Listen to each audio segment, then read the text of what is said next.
One of the things that we don't know how to do as a culture, and one of the things we don't know as a church how to do within this culture, is practice Sabbath. We go hard. Our ministries go hard. Our ministries go hard. And I don't mean to say this in a way that implies exploitation, but our ministries use people hard. And it's not because people are trying to do that. It's because it's in the water.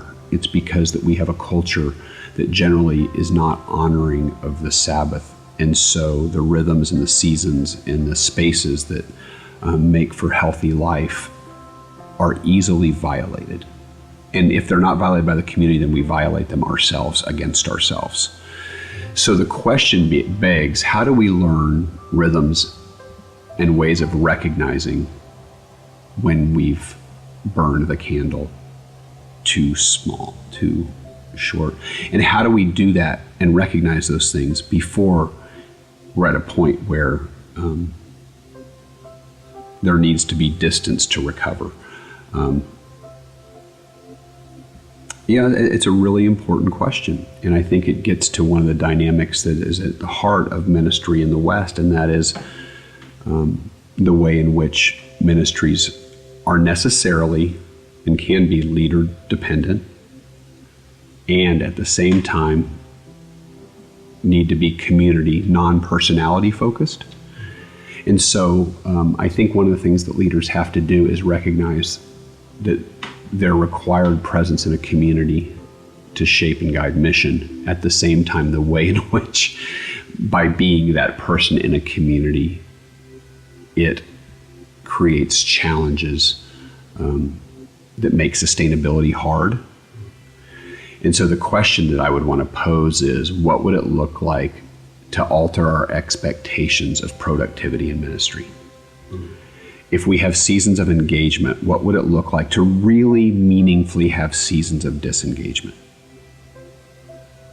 where we do not assume that we live in a mechanized reality where you punch the clock, you're a machine, you just keep adding fuel, you just keep going, world without end, amen, It requires rhythms of on, off, and because of technology and all kinds of things, we just blow past boundaries all the time.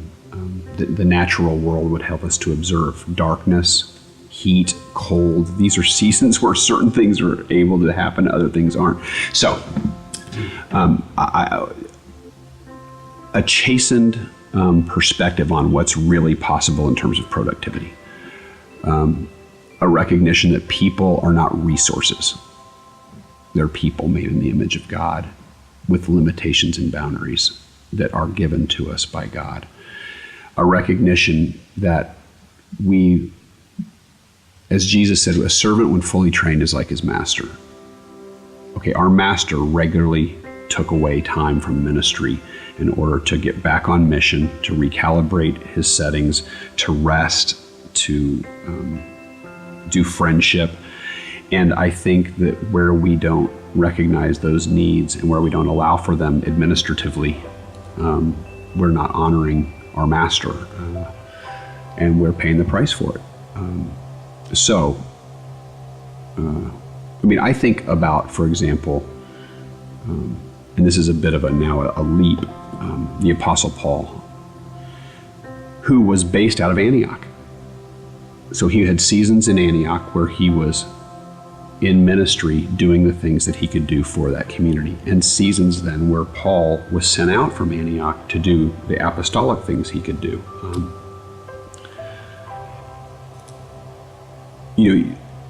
I think sometimes ministries want to try and either get a really powerful, strong leader and then hand over the reins to that, or try to pretend like leadership doesn't matter.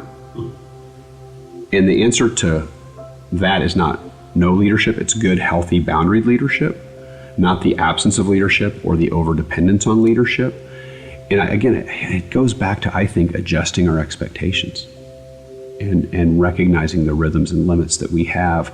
So I think to say to a ministry, listen, you've got me 9 months on, 3 months off. You've got me 2 years on, 1 year off. I don't know how to do that. And it is curious. It is something that I think the church could be prophetic in terms of leading on. It would also create space for other voices to come up, especially if they didn't feel like they had to replace the leader because the leader's now gone. If the recognition is the leader or leaders have space, and that while they're doing this, we're doing that, that becomes really important.